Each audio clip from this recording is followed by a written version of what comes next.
একটা ছোট্ট গ্রামে বাস করত রমজান নামে এক গরিব মানুষ। তার স্ত্রী, মেয়ে আর এক ছোট্ট ছেলে ছিল। রমজান খুব কষ্ট করে দিনমজুরের কাজ করত।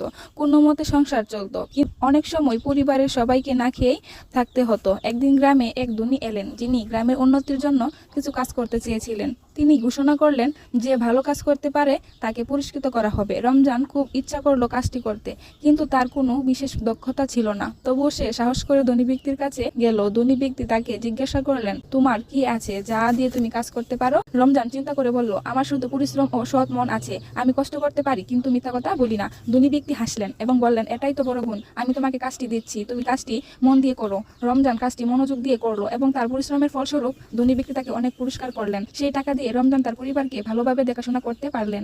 ধীরে ধীরে তার দরিদ্রতা কেটে গেল আর সে গ্রামে সম্মানিত হয়ে উঠল। তো বন্ধুরা, আমরা এই গল্প থেকে শেখাই যে পরিশ্রম আর সততার মাধ্যমে জীবনে সফল হওয়া সম্ভব, যতই কষ্ট আর বাধা আসুক।